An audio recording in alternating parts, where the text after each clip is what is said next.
welcome back to the Washington Outsider Report on the Coalition Radio. For those newly joining the program, my name is Irina Zuckerman, and I am the editor-in-chief of the Washington Outsider. With us today is Michael D. Greaney. He is the Director of Research for the Interfaith Center for Economic and Social Justice based in Arlington, Virginia.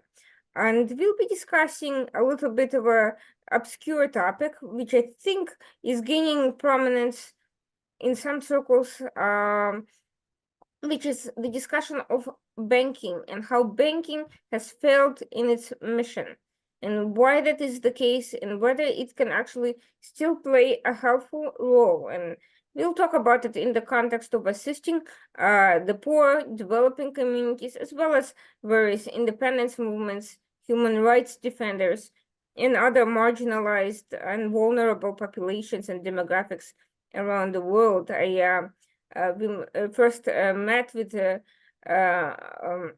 Greaney at an event in Washington focused on the plight of Russian ethnic minorities. And one of the issues facing these very diverse populations is the issue of economic development of their region and what can be done to empower them, to give them some sort of a self-sufficiency. And that's the context from which this topic has emerged. Thank you so much for joining the Washington Outsider today. Before we delve into the heart of this matter, could you tell us a little bit about yourself, the center, and how you came to be working in this area? Yes. As Irina said, I'm Director of Research for the Interfaith Center for Economic and Social Justice. It's a think tank / educational institution that was founded in 1984. So this is our 40th year. I ended up in Washington, DC. Arlington is in the suburbs of Washington, of course, as you know. I ended up here when I came to Washington from Evansville, Indiana, in the middle of the country, to work for the American Red Cross. I started in the Red Cross chapter in Evansville, Indiana, where I went to school. I went to school at the University of Notre Dame in the northern part of the state, and then got my master's degree in the University of Evansville in the southern part of the state. So I couldn't seem to get out of the state. But then my mother worked for the American Red Cross as a registered nurse phlebotomist for their blood program. So I worked for that briefly and found a job with national headquarters in Washington, D.C. And after a big reorganization there and a stint in the Federal Election Commission in the federal government, I ended up working with a company called Equity Expansion International, which is a for-profit organization that implements and administers employee stock ownership plans, and also develops plans for international development to help disadvantaged countries catch up to the, I guess you call it, advantaged countries. And what Equity Expansion International was formed to do was to implement the policies and procedures developed by the Interfaith Center for Economic and Social Justice, which is a nonprofit, which was founded to combine two things that you might think are very unlikely to put together. One, what is called the expanded ownership ideas of a man named Louis Kelso, who invented the employee stock ownership plan, who developed his theories in conjunction with the Aristotelian philosopher Mortimer J. Adler. He was very big on education. You may have heard of him. He taught philosophy of law at University of Chicago and was the editor of the Synopticon for the Encyclopedia Britannica. And if I start talking about Adler, I could go on for the entire length of the show. But my associate, and who is also my business associate, who is also president of the Center for Economic and Social Justice, CESJ, worked with Louis Kelso and met with Mortimer Adler, and decided that when he came across a man named Father William Ferree, who was rector of Dayton University, which is a Catholic university, who was an expert in the field of social justice. Now, what CESJ does for its Just Third Way is put together the economic and philosophical ideas of Louis Kelso and Mortimer Adler with this with Catholic social thought, which to call it Catholic social thought is something of a misnomer because it's not really Catholic. It's for everybody since it's based on the natural law, principles of basic justice. And what Father Ferry taught us was that social justice is not what most people think it is.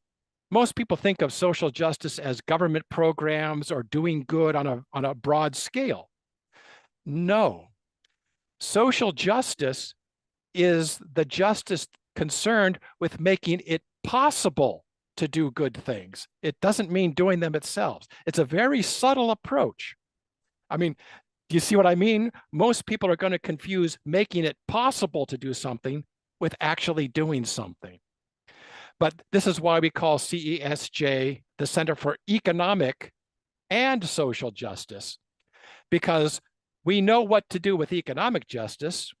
Basically, make everybody an owner so that they can get income from owning capital as well as from labor, or if you can't work at all, to get income from owning capital, rather than sit around and wait for the government to do it for you.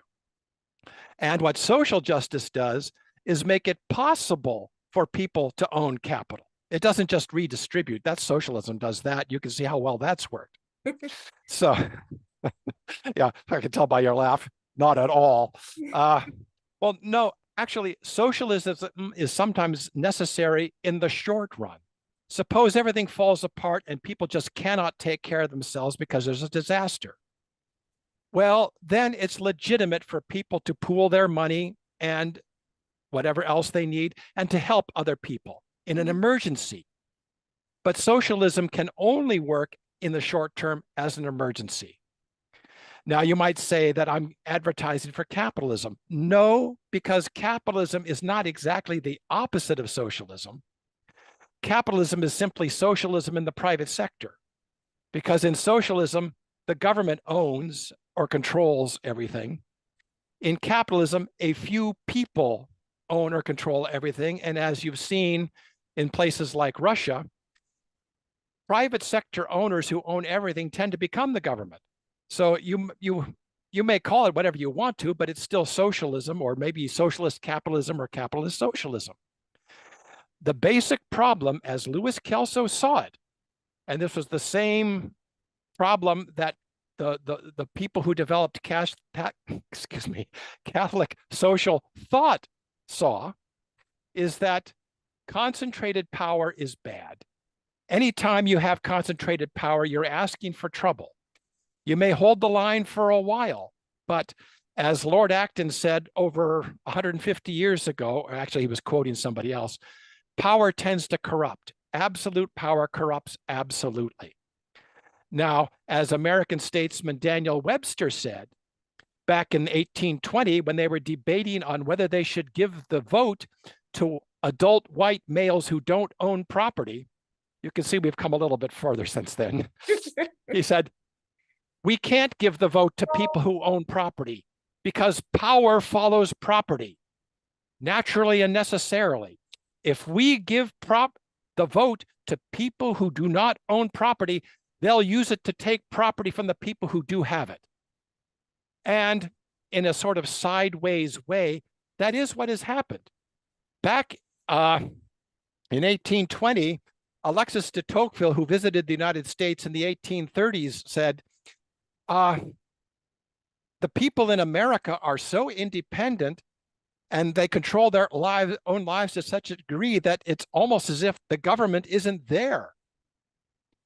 Well, you can see what has happened in the interim. As people lost property and thus power, the government has, of necessity, it wasn't some big conspiracy, although you'll find people who say this, the government has taken over more and more and more of life and the economy, so that I think, what is it? The U.S. government spending controls about half of the American economy. 100 years ago, it controlled about 12%, and people thought it was too much. Now it controls about half. It wasn't because it wanted to, but this is the way things worked out because 50 years ago, they didn't listen to Louis Kelso. Louis Kelso and Mortimer Adler published a book in 1958, worst title in the world, except for the other one, which was, they called it the Capitalist Manifesto. Oh. Yes. Better than the Communist Manifesto, but there were good reasons for it in the 1950s because you had the communist scare and all these other things going on. So Capitalist Manifesto sounded like a good title. Well, not today, because we've been having trouble trying to name what we're talking about. And I think the best name we came up with was economic personalism. Pope John Paul II talked about personalism. And so this is focus on the sovereignty and dignity of each human person. And so what we talk about is economic personalism, so that the economic system, and of course the financial system, which is what we'll be segueing into, should support the dignity and sovereignty of every single human person, regardless of race, creed, color, religion, or where you are anywhere in the world.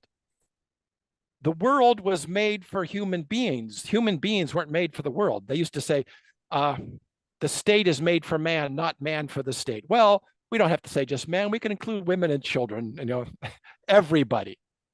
All these governments, all these power brokers, all these corporations, all the states, everywhere in the world, they are nothing compared with the dignity and sovereignty of the individual human person. The only reason to have them is to support each. Aristotle would say, the meaning and purpose of life is to become more fully human, which is a way how he said to become virtuous. Virtue actually means humanness. So our job here on earth is to become more fully human. Now, your culture, your upbringing, your religion, your philosophy may make you differ from how you define more fully human from a lot of other people in details. But the essence of being more fully human is to have access to the right. This is how you do it. You become virtuous by exercising your natural rights to life, liberty, and access to the means of acquiring and possessing private property. See, private property, as you will, as an attorney know, is not the thing you own. It's the natural right you have to become an owner and the bundle of rights that you have to that you have over the thing you own, the right to exclude or include or do anything else and receive the fruits of ownership. The big problem today is, how do you become an owner? And that's how we get into the banking and finance system, because most people aren't smart enough to select their right parents. I mean, I forgot to pick rich parents. I'm sure you did too. So, and I'm not stumbling over anything in the street that I can use to acquire property. So it looks like I'll have to have access to money and credit one way or another. And as long as people have certain flawed assumptions that they have inherited for the past 200 years, most people aren't going to be able to have access to money and credit. And that was the main question Louis Kelso and Mortimer Adler addressed. How do we define money? What is money? How do we gain access to money? Is it just so we can have money and thus power? No. It's so that every single person on earth eventually can become an owner of capital and thereby acquire power, not over others, but over themselves, so that they can exercise their inherent sovereignty and realize their true human dignity. Have I made a good enough speech there for you? I think it's great. And I think in many ways, this is actually the polar opposite of oligarchy, which is exactly where crony capitalism is heading. And thereby, before we get into the banking sector, I actually was curious about your opinion about the current controversy about trust busting and big tech companies and other actually major sectors and mergers, with the government on the one hand trying interfere in some of the major mergers between companies, but on the other hand, the flaws of past trust busting practices also coming to the fore. How do we maintain the balance when we have people from a particular sector who share resources, share the same mindset, share very much the strategy, share share way too much among themselves,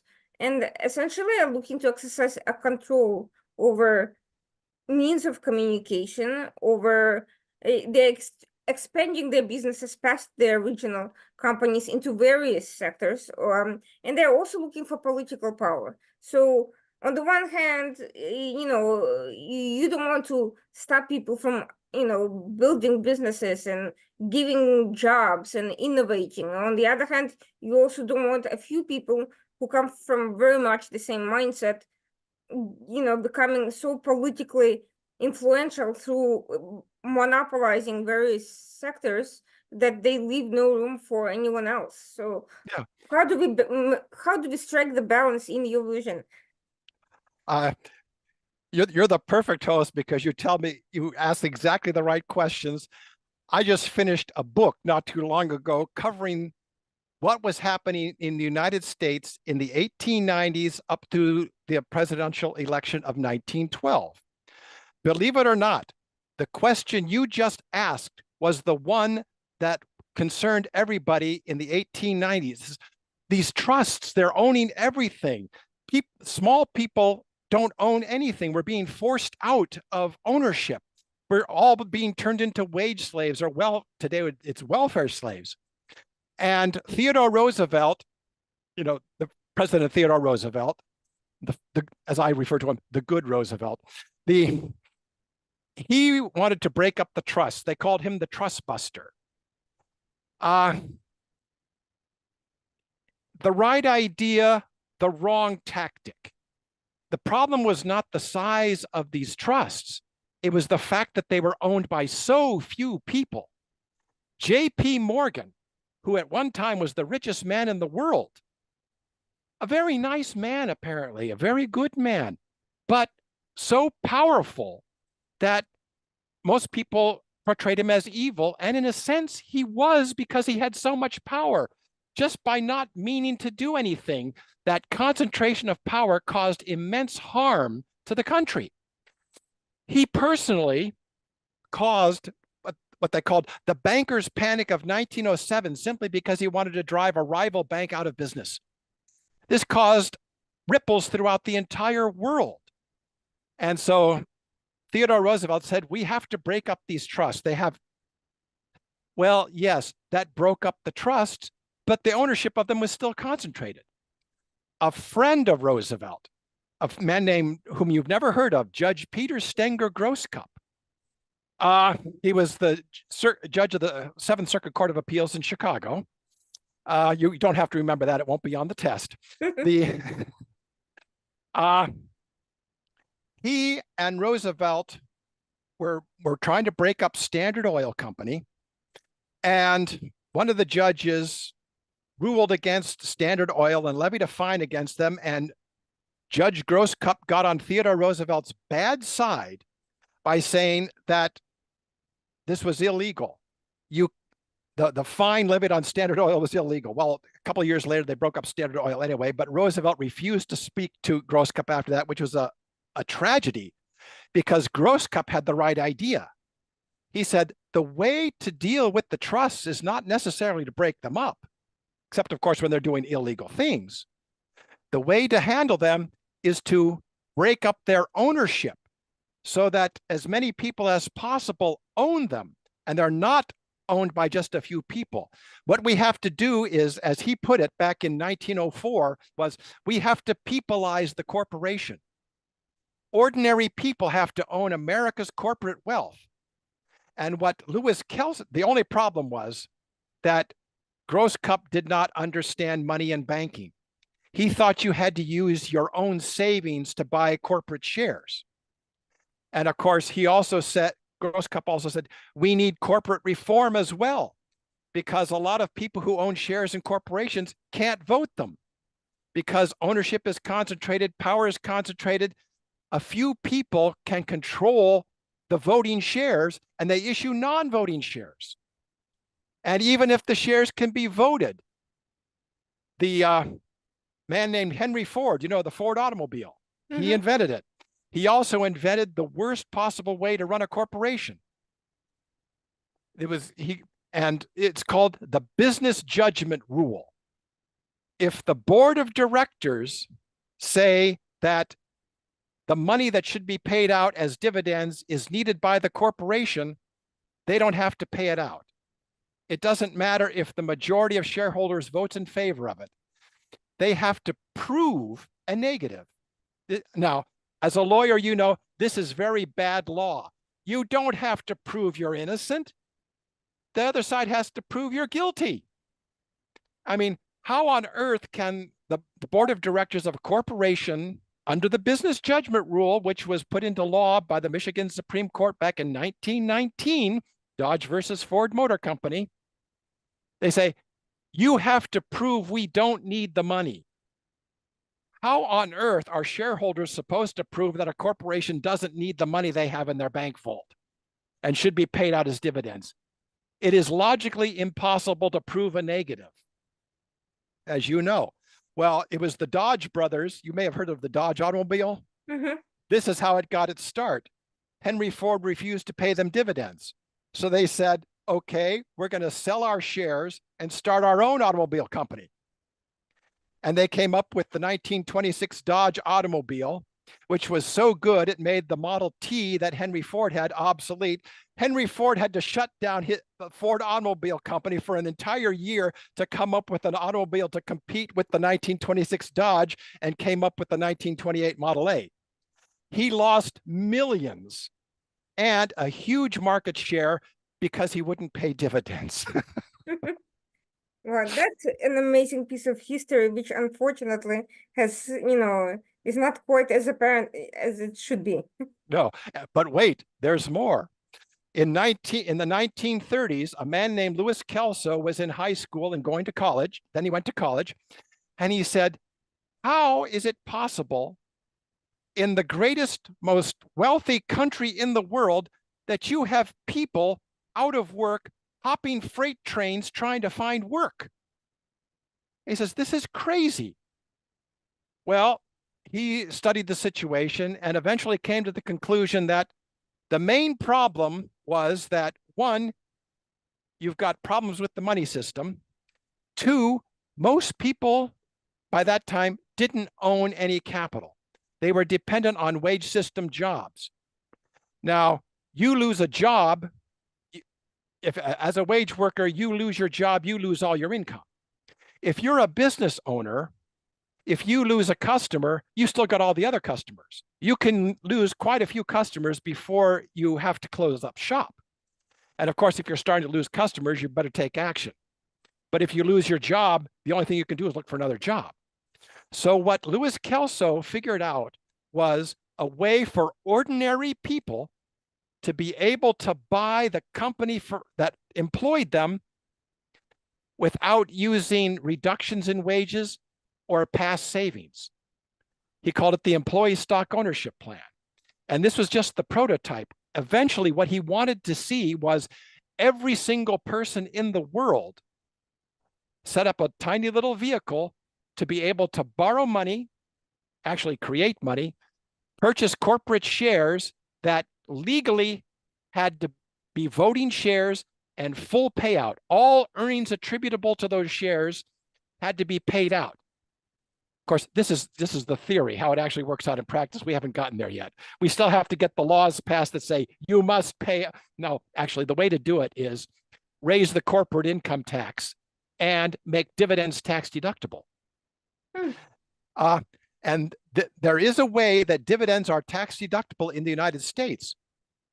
The dividends paid to an employee stock ownership plan are tax deductible to the corporation. If a corporation paid all of its earnings to its ESOP, and from the ESOP to the workers who own shares, it would not pay any corporate income tax. And then there's another way that in the United States, a company can avoid all corporate income tax. There's a provision in the law, subchapter S. Do you know what an S corp is? Yes. Yeah. It's basically a partnership with limited liability. It's taxed the way the owners are taxed, not the way a corporation is taxed. It avoids the double taxation. But if an employee stock ownership plan trust owns all the shares, that's a non-taxed entity. So an S Corp ESOP that is 100% owned by its workers through an ESOP trust does not pay corporate income taxes. However, if the corporation pays its dividends, or excuse me, for an S Corp distribution through to its employee shareholders, then they pay the income tax. So the income tax is still paid. No one escapes the tax, but it's not taxed twice. And what Louis Kelso said is all dividends should be tax deductible to encourage corporations to pay them out. And if you want to finance growth, sell more shares. And these shares can be sold to people who will purchase them on credit and pay for them with the full payout dividends, so that people who do not own capital shares now can purchase these shares, pay for them with the dividends on the shares, and after that, get an income from the shares. That way, you don't have to have a job, although it's nice to have one, especially if you want the extra income, or if you're not making enough from your dividends. Now, and that gets us to the banking part. Where's this money supposed to come from? If you're waiting for the rich to allow you to lend you the money to do it, forget it. They're not going to do it. The rich may give you money.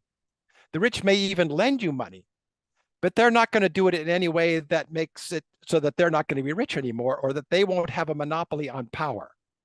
See, what Kelso said is that we don't want to take what the rich have, except their monopoly on becoming rich. As you know, it's very difficult to become rich if you're not rich right now. Unless, of course, you're Putin, in which case you just steal it. But that we don't want people to steal. We don't even want people to steal from the rich, even if, unless, of course, well, that wouldn't be stealing. If the rich got their wealth dishonestly, and I'll be honest, most of the rich did not get their wealth dishonestly. They just know how to work the system. They got it perfectly legally. Many of them even morally. They just have an awful lot of it. Well, keep it. We just want a chance to get ours. And where's it going to come from? Well, most people don't realize it. And of course, if you're John Maynard Keynes, who thinks that all that exists is all that can exist, this will sound like complete nonsense. But every year, and even in a slow growth year in the United States alone, between $2 to $4 trillion worth of new capital is added to the economy each year. Who's going to own that? Well, if you go by today's financing method, the currently wealthy are going to own it. And this is how you can see people like Elon Musk and Warren Buffett and everything. They become so tremendously rich because they're the ones getting the vast bulk of the new wealth that's created, even if they don't mean to. I think Louis Kelso read about a party in the 1950s or 60s or something, maybe in the 1940s, where J. Paul Getty, who at that time was one of the richest men in the world, attended the party. And he said, even without working, even while he was attending a party, drinking wine and eating canapes and hors d'oeuvres and caviar and champagne, he was making millions of dollars just by going to a party, because his capital was working for him. He wasn't working for himself, except as to manage his property. And once you've got professionals that you can hire to do that, you don't even have to do that. Louis Kelso said he could turn anybody into an owner. Even a wooden statue could become an owner if you just set it up the right way legally. He said people in a coma, people who cannot work, people who are just so old they just can't even get out of bed, they can own. A friend of mine who just died a couple of years ago at the age of, I think she was 94 or 95. She had worked all her life and had invested wisely, and so had enough money to keep her going. Well, that had taken her a lifetime. What Louis Kelso said was, what we want to do is make it so that from a very early age, people have enough capital income so that they can do the work that needs to be done without having to worry about whether it makes them enough money. I mean, how many people today take a job simply because it's a job and they hate it? How many people are driving themselves into early graves because they just are doing jobs they hate just to be able to get the money? Or they sign up for welfare and take money that they know they don't want to be dependent on government any more than you or I do. But it's the only way they have to get money. Why not, instead of this universal basic income that people are talking about, talk about universal basic ownership? And how do we do that? By making it possible for people to become owners of capital.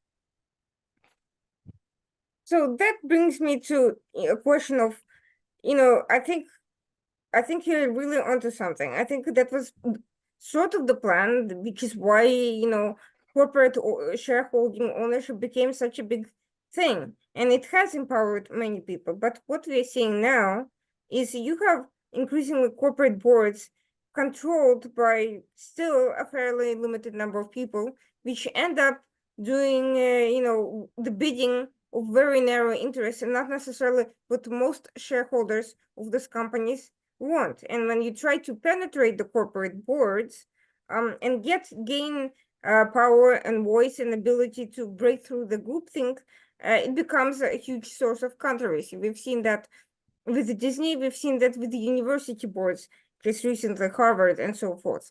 So what went wrong? Well, what went wrong was that most shareholders don't vote, or they don't care to vote. The ownership doesn't mean enough to them that they can vote. And some shares, frankly, don't even carry the vote. But the moment the board of directors has to worry about getting reelected, then they will start considering the interests of the shareholders. And if you have a broad enough base of shareholders, that means you have to consider the public needs as well, because the public are the shareholders, or the public is the shareholders. I don't know how to say it.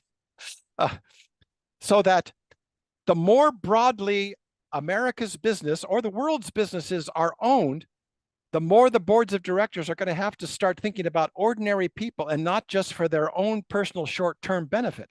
They're going to have to start thinking in the long term. How are we going to feel in 20 or 30 years about this company if we do something so stupid that we may make a lot of money right now, but we destroy the company in 3 or 4 years?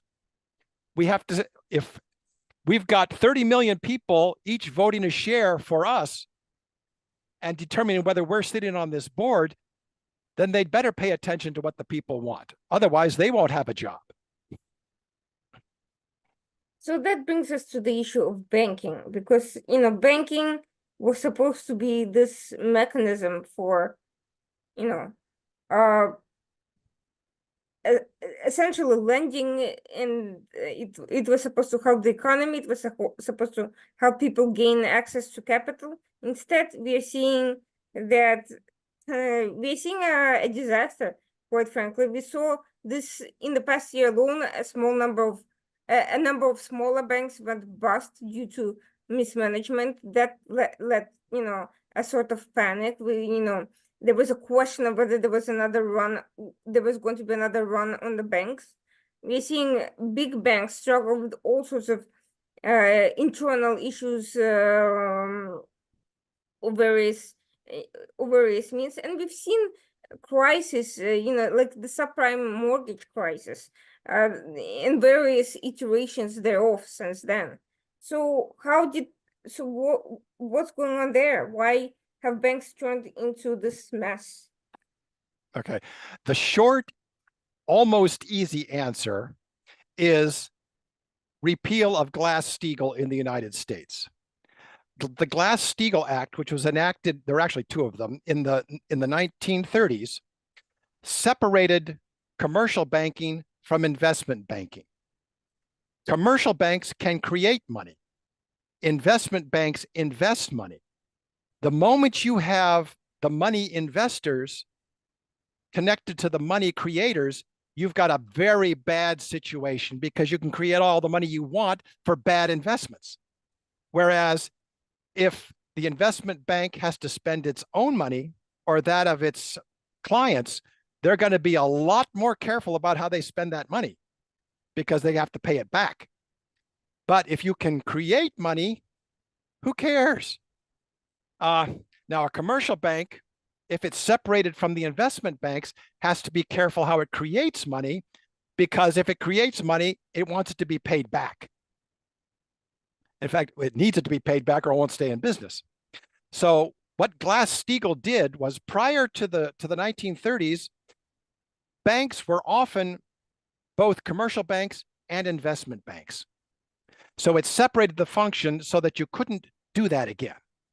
Well, when they repealed Glass-Steagall in the 1990s, they put them back together.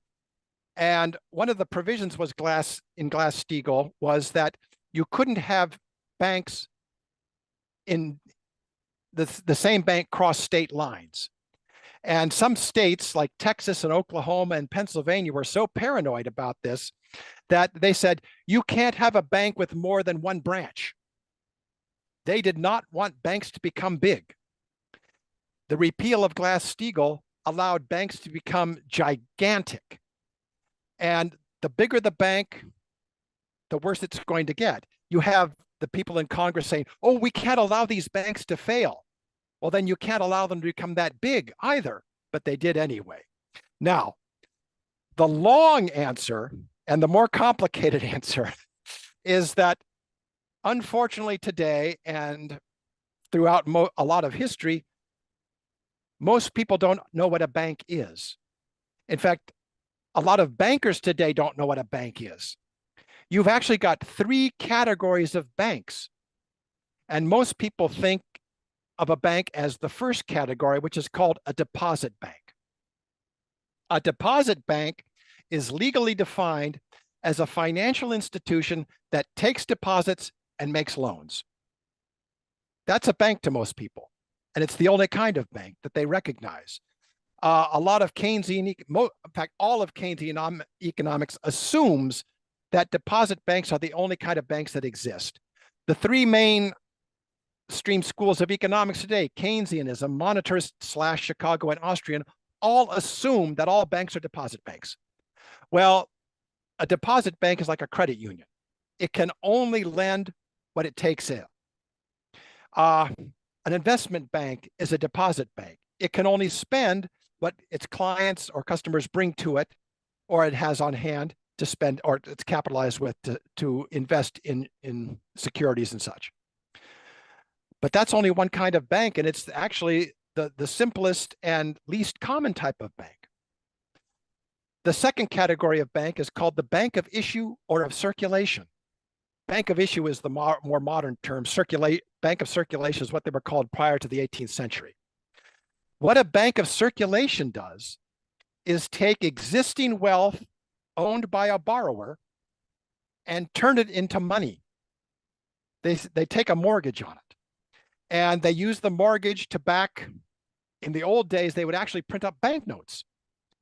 Today, what they do is they create demand deposits, checking accounts. But a bank of issue or of circulation can only take existing wealth and turn it in that exists in the possession of the borrower right now and turn it into money. So that if you don't have enough money, suppose a merchant has a warehouse full of goods and they're not selling because there's no money in the economy. Well, what he does is he takes a mortgage on his goods, takes it to a bank of issue, and the bank of issue creates the money that the businessman spends, gets into the economy, and people use it to buy his goods. I mean, this is the way it works. It's called Say's Law of Markets. Production equals income. Supply generates its own demand, and demand its own supply. Money at the bottom line of money is that money isn't a thing or a commodity. Money is the way I exchange what I produce for what you produce. We've gotten into a lot of trouble over the past 200 years thinking of money as a commodity in limited supply, which means that whoever owns that supply controls it. No, if you can produce something, the banking system was invented so that you can have money to buy and sell and get rid of your goods and buy the goods that other people produce. Now, the bank of issue or circulation deals with existing wealth in the possession of the borrower. The third type of bank is called the bank of discount. The bank of discount deals with wealth that is not yet in the possession of the borrower, but that the borrower reasonably expects to have in his or her possession. See, the first principle of finance is to know the difference between a mortgage and a bill of exchange. A mortgage is a financial instrument drawn on wealth owned by the borrower at that point. A bill of exchange, a mortgage is a past savings instrument, as Lewis Kelso would put it. A bill of exchange is drawn on the creditworthiness of the borrower. It deals with what Lewis Kelso called future savings.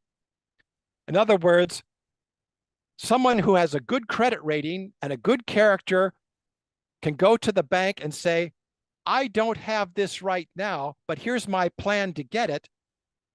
Will you create money for me to go and do this so that I can get it, and then I'll pay you back and a fee, and we'll both be better off?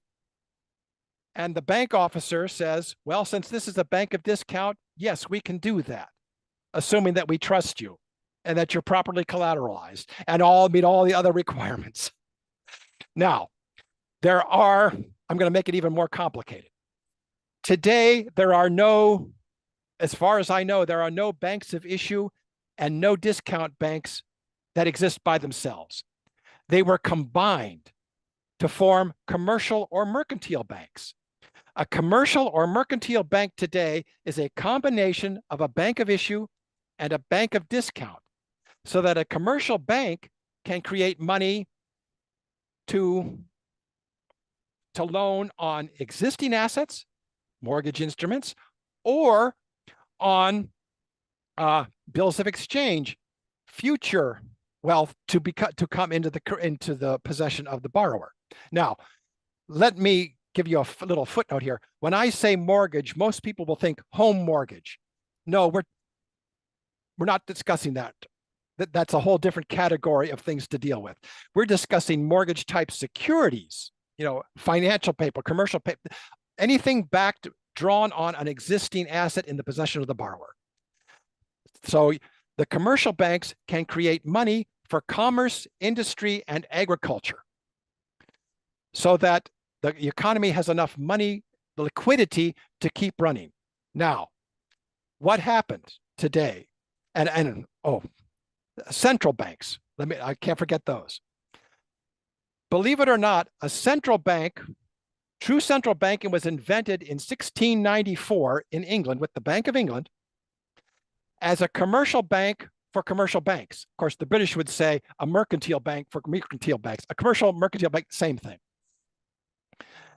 It was never intended to have anything to do with government. The reason it started having some central banks started dealing with governments was because back in 1694, the British government of William and Mary, Queen Mary and King William, wanted money. And of course, a bank couldn't operate without a royal charter. So what William and Mary did was say, you give us the gold and silver you've collected, we'll replace it with government debt, and we'll grant you your charter. This is how government started dealing with central banks, and the myth started that central banks were invented to fund government. No, they weren't. Central banks were invented to fund the private sector. The government should not be creating money for itself. In fact, the US Constitution doesn't give the United States government, Congress, the power to create money. It does it anyway. No, in the first draft of the US Constitution, it allowed Congress the power to emit bills of credit. A bill of credit is a special constitutional bill of exchange. It means government debt. Now, the framers of the Constitution took that out. They did not want to give the government power to create money. The government has the power to borrow money. It has the power to coin money, but in order to coin money, it has to tax people and then buy the gold and silver or whatever it's making it out of in order to be able to coin the money. So that government was never intended, at least in the United States, to be able to create money backed with its own debt. And yet that's what's happened today. And why we have this gigantic debt problem, and why countries like Ukraine are now in a very bad bind because they need to get money. Well, what's the only way most people think they can get money? Well, we need to borrow more. We need to create more, issue more bills of credit so that, or borrow money from other people who will issue bills of credit to give us the money. The only legitimate way for governments to get money is taxation. But the only way you're going to be able to tax people is if they're earning money. Mm-hmm. And the only way today people are going to get to earn money is if they're owning capital and not just wage slaves, because most wage earners are subsidized one way or another, either through raising the minimum wage. Back in the 1930s, when the minimum wage legislation first went through, I believe that the minimum wage may have been 15 cents an hour. Now they're talking about $15 an hour. What is that, 1,000% increase? Are we better off? Well, in some ways, yes, but not with respect to our individual sovereignty. People were more free in the 1930s before all the government programs started. I am not disparaging the government programs. They were absolutely necessary to keep people alive, but they were never intended as a permanent solution, except by people like Keynes and Franklin Delano Roosevelt. President Hoover thought that the same thing should be done that Roosevelt wanted to do, but he didn't think it was constitutional, so he didn't do it. And he also viewed it only as a temporary measure. The New Deal, which has now become the old deal, which is how everyone's running their economy nowadays, was sold to the American people on the grounds that this is only temporary until we get back on our feet. Well, we've been trying to get back on our feet now for almost 90 years. It's time that we had a new Deal, which means what we call the just third way of economic personalism. And the program that CESJ has developed and has been trying to promote is called the Economic Democracy Act. The whole idea of the Economic Democracy Act, and Ukraine could do it. In fact, all you need is the legislature to pass it. Ukraine could do it. Switzerland could do it. Puerto Rico can't do it because it's under the United States. But Montenegro could do it. San Marino, no, wait a minute. San Marino can't do it because their outside interests are controlled by Italy. But any country that has a central bank, and that's almost every country in the world, could enact the Economic Democracy Act, and with the proper safeguards and the right laws, build ownership into ordinary people, build up their income, and the government could start shifting. It can't do it immediately because money is like a drug. Every government on earth right now is addicted to money and credit from the central banks. You have to wean them off gradually and start paying down that debt. But the only way you're going to do it is to have an Economic Democracy Act, by means of which ordinary people can become owners, start earning income, taking over for themselves what government is doing for them now, and start paying taxes, pay down the debt, and pay for government services. But most of all, gain control over their own lives, enhance their own sovereignty and dignity as human persons. Now, suppose Ukraine adopted an Economic Democracy Act tomorrow. The first thing that would happen would be that you have a big educational problem. We have to teach people what this means. But once people understand what it means, that this is a way to have a sound economy once you push Putin out and rebuild the country from the ground up and avoid the mistakes of the past.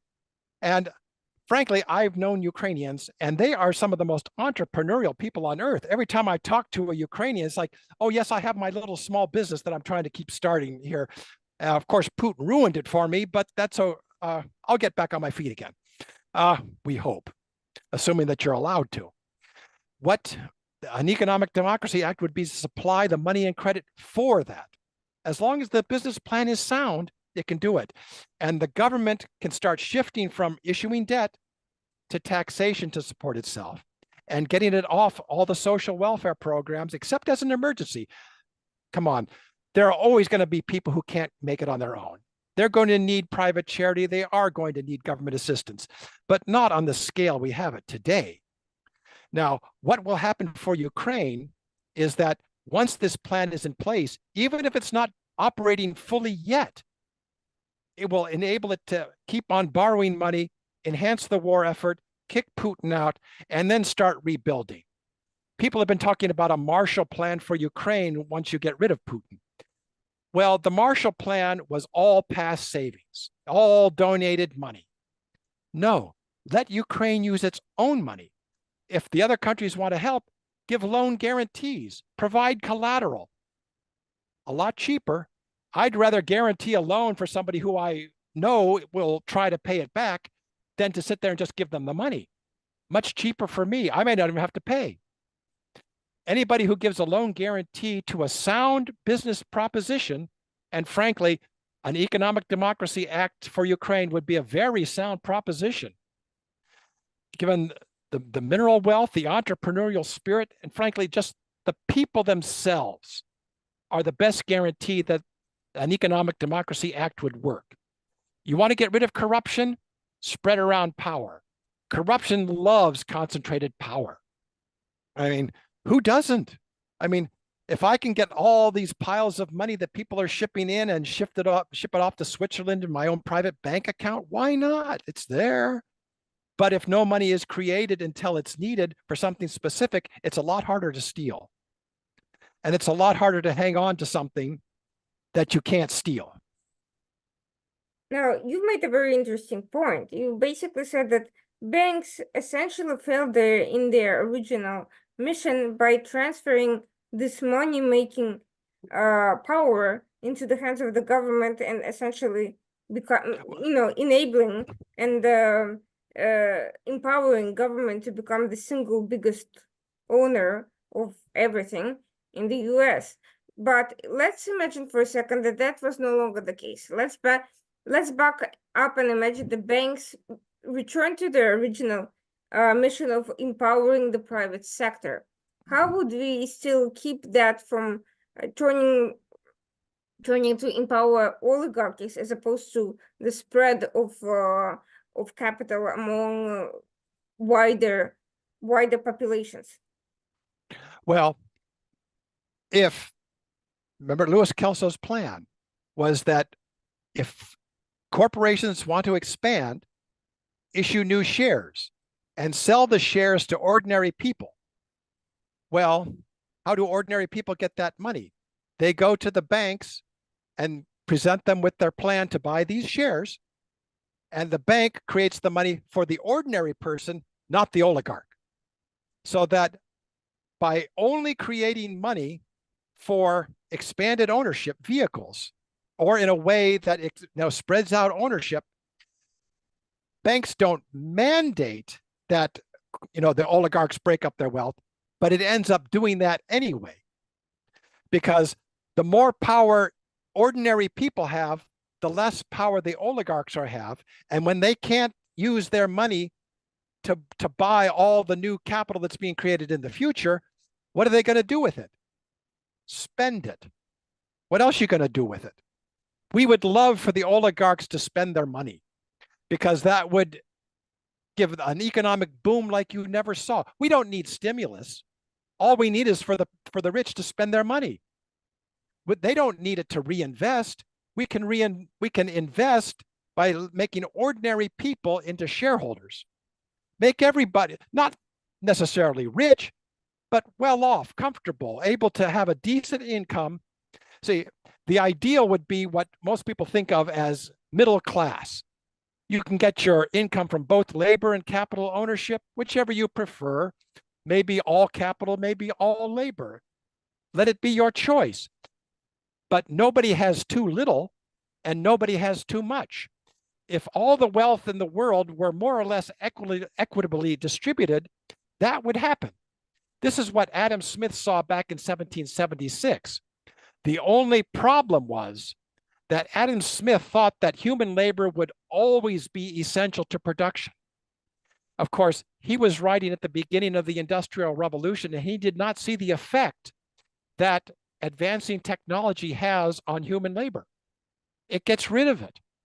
The whole idea of technology, advancing technology, is to remove human labor from the production process. Well, if most people only gain their income from selling their labor, where does that leave them? Out in the cold. Back in 1855, an investment banker by the name of Charles Morrison said, we're going to have to help workers become owners because they can't make enough from wages to live on. He was thinking only of income. Lewis Kelso was thinking of income and power. And CESJ expands on what Lewis Kelso said by saying, we're thinking of income, we're thinking of power, and we're thinking of human dignity. The dignity of every single human person must be the foundation and goal of every social, every financial, every political program on earth, or the politicians, the bankers, the religious leaders, everybody, they're not doing their job. The moment you start sucking up to the power brokers or doing something because someone in power says, oh, I want you to do this, even though we both know it's wrong, but it will make me a lot of money. Okay, that should not even be a consideration. Anybody who's elected to public office, anybody who's in a position of power should say, ultimately, any power I have relies on all the people I associate with. And if I abuse that power, it can be taken away. Well, the only way it can be taken away is if all the other people have power too. And the only way the other people are going to have power is if they are capital owners. You can talk about giving people the vote all you want, but everybody in Russia can vote right now, can't they? Everybody in the United States can vote right now. Well, if the vote brings power, why are we so powerless? No, we need capital ownership. And the way to do that is reform of the money and credit system so that ordinary people have access to this immensely powerful tool, I shouldn't say weapon. Yes, money can be a weapon. We don't want it to be a weapon. We want it to be a tool that people use. Napoleon used it as a weapon and he bankrupted Austria. But actually, money is a great defensive weapon. And it's the one that Ukraine should be using right now. Well, you make a very good point, but unfortunately, the way things are going, not only are the current political trends not encouraging passive income, they're, they're actually, unless you're talking about influencers on TikTok, which is, I'm not sure just how passive that is and whether that's sort of, but they're actually even restricting the way people make money through labor by cracking down on choices and gig economies and entrepreneurial efforts and things like that. So and that's even in the United States, which is a comparatively open society. Now, if you look at what's going on in other countries like Russia, where you have not only an oligarchy and Putin and a kleptocracy, but the fact that entire regions are financially and politically disempowered, with most of the money concentrated in just two big cities in the country, you have, there's something seriously wrong. So the question is, what can be done in such a structure where you don't have any way for entire regions or ethnic groups concentrated in various peripheral areas to make money? Well, and that's a very good question. And believe it or not, there is an answer. Back in 1970 or so, Lewis Kelso was trying to get legislators to adopt the ESOP. I mean, it sounded crazy.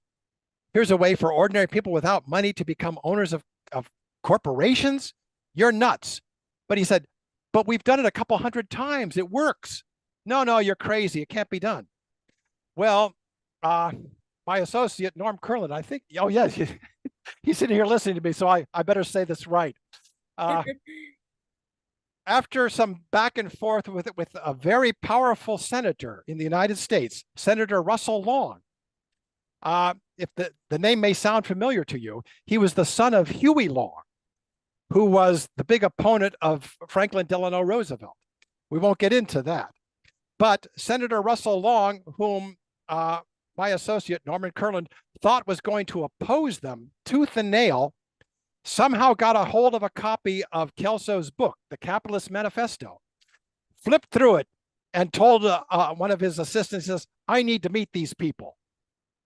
And within a very short time, and the story is on the story of how this all came about is on the CESJ website, www.cesj.org, under Dinner at the Madison. And within a very short time, Senator Long championed the ESOP, got the legislation through, and within a few years, you had millions of US workers becoming owners of their corporations without spending a cent of their own money.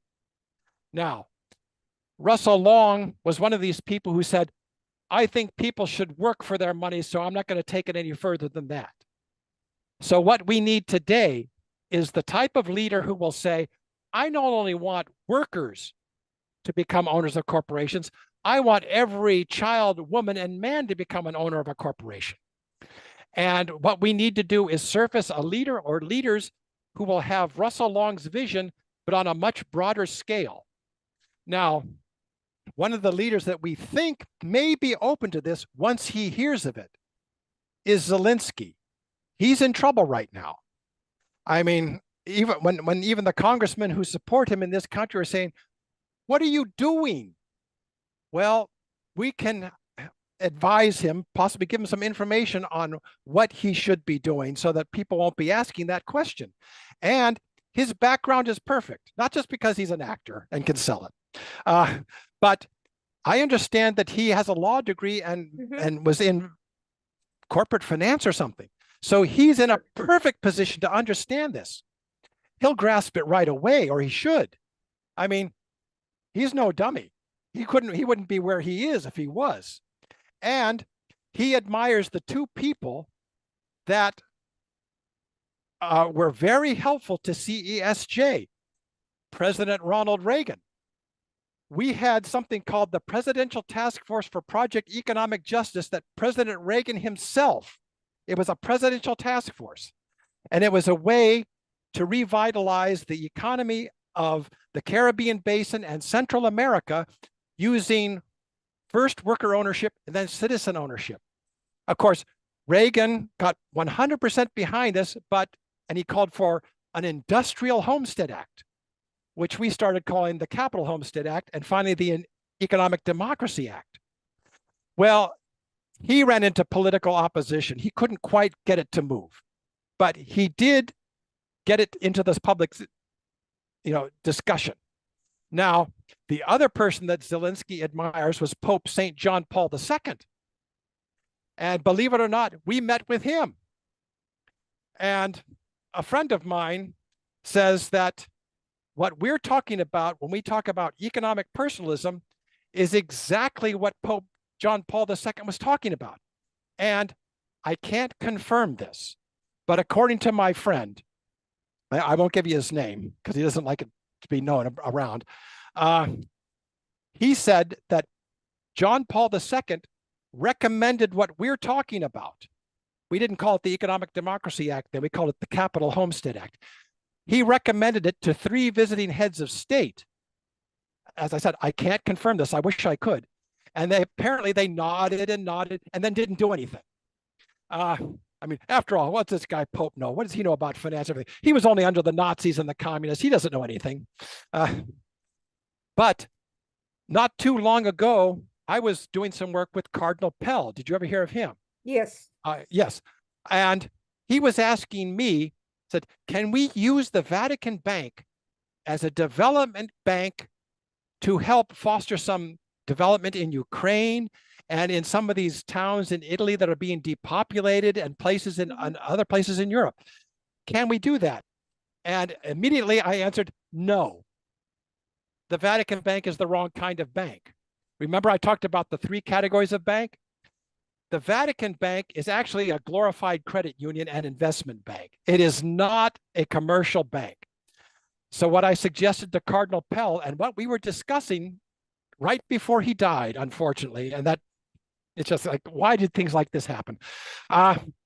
Was let's go to one of the commercial banks in Italy who are run by, that maybe run ethically, or to commercial bank anywhere else, or even discuss with the Italian legislature, because the Vatican City, even though it's an independent country, operates under the banking laws of Italy.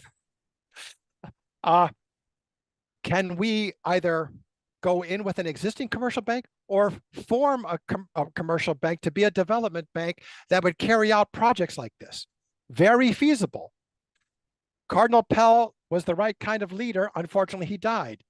Senator Russell Long was the right kind of leader with a limited vision, and unfortunately, he died. Zelensky's still alive. If we can get to him at the right time, maybe he'll see this whole thing that we're talking about and say, this is what we need to know. And he may still have enough prestige with all these other people in Europe and the rest of the world to say, why don't we go with this? It couldn't be any worse than what we with the two political parties we have in the United States today. I tell everyone I'm voting Whig, because the Whigs last were a political party in 1857. And I say, it's time for a comeback. Vote Whig. We couldn't be any worse. Well, the two political parties now are basically two different forms of socialism. Yeah, they would deny it strenuously. But yes, essentially, because whether they want to or not, the government has become so big, it can't help. Well, it's what, did you ever hear of Hilaire Belloc? He was an English writer, politician. Mm-hmm. He died in 57 or something. Anyway, he wrote a book in 1912 called The Servile State. He said, mm-hmm. What governments are going to become are, they're not going to be capitalist. They're not going to be socialist. They're going to be a combination of the two called the servile state. And everybody's going to have to work for a living, whether they want to or need to. And the only way you can get money is either from your private sector job controlled by the government or from the government directly. Everybody is going to end up basically working for the government or for the people who control the government. And we're pretty far along that right now. And what he proposed with G.K. Chesterton, the British writer, was something called distributism. Well, unfortunately, he didn't understand money, credit, banking, and finance, and neither did Chesterton. And he also had a few other problems, like he was anti-Semitic and a few other things, but we don't have to worry about that. What we have to look at is the idea. Mm-hmm. And the idea is every single person should become an owner of capital. And what we add to that is, in a way that, one, takes nothing away from the currently wealthy. We're saying, keep your wealth. We don't want to take it. And on newly created money that is paid for by the capital itself. We don't need redistribution except as an emergency in a bad time. As I remember what I said, socialism is sometimes needed in the short run, but as a permanent solution, it will not work. And we've seen it's not working. What we need is the Economic Democracy Act. And that's what people like Zelensky should get behind. And with his prestige, I think he could carry it off. But can this be done in the United States, given the current trends and the sheer amount of interest in supporting this government-backed structure? After all, who wants to give up power? No one wants to give up power. And it may be hard, but it can be done. My associate, Norman Kurland, he was in the civil rights movement in the early 60s. People were saying in the early 60s, Black Americans will never achieve, political equality. It will take 300 years at best. Well, people got organized. They carried out acts of social justice. Remember, I said social justice doesn't mean doing it. It means making it possible to do it. So that when people got organized behind the civil rights movement, within a couple of years, we had the Civil Rights Act. Now, things are not perfect. They're far from perfect right now, but they're a heck of a lot better than they were for Black Americans than they were. Although the government, with its aid programs and everything else, is busily destroying Black and white families and everything else they get their hands on. Not that they mean to, but that's the effect. That's what happens when you concentrate power. You make mistakes. You end up doing the wrong things for the right reason and the right things for the wrong reason. It just happens that way when you concentrate power. When you deconcentrate power by spreading out capital ownership, you give people room to make mistakes that won't affect so many people. I mean, if you've got 1 million people in a town and 2 of them go bankrupt, If wealth is evenly concentrated, that won't make that much difference. Everybody else can help them. If you've got two people who own a town of 1 million and nobody else owns anything, if they go bankrupt, the town is gone. You have to spread out power, even for your own survival. And the rich should realize this after a while. I think at some level they do. I mean, people like Warren Buffett and Bill Gates, they say they're going to spread out their wealth when they die. Well, one, why wait until you die? And two, how are you spreading it out? Oh, we're giving it to a foundation which will keep it concentrated and dole it out to people. That's not the way to do it. What if Warren Buffett and Bill Gates want to benefit everybody, get behind the Economic Democracy Act and they'll see, oh, you mean I get to keep my money? Yes. You'll just make certain that everybody else has money. Now, the toughest selling point is, as you point out, oh, we're going to lose total power. Well, that's okay because we won't have enough power individually to do anything to you. We will all have to organize against you, which if we did right now, we'd take you over anyway. So breaking up power isn't going to hurt the currently powerful at all because they'll still be powerful enough that they can protect themselves from us. What is it? The best form of government is the one that protects me from you. So yes, it will be difficult, but it can be done. It has been done. Well, I think it's certainly the sort of constructive discourse that could put it to an end, and the seemingly the race to the bottom between the two current political rivals. Just 1 second? Norm is my studio audience, and he's saying something I can't quite hear with my earphones on. Or what were you saying? Oh, this is it's a radio show. It's a radio show. I just interrupted them for you. I'll tell you. You'll see the broadcast. Okay.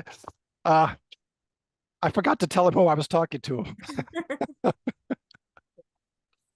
Yeah. Irina Zuckerman. She's an attorney who has a show.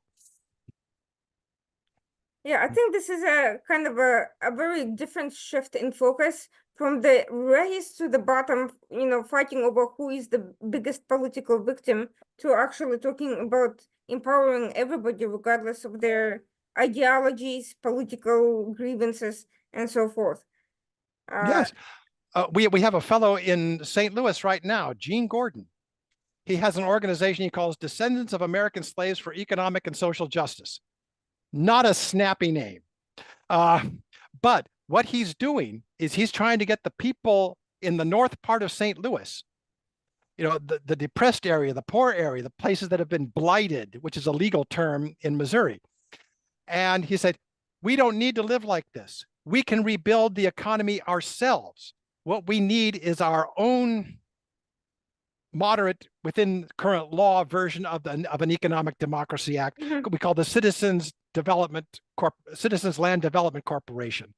And the governor of Missouri has enacted legislation to study this and implement it. Now all they have to do is form their commission, do all the other stuff that politicians do that they never seem to get around to.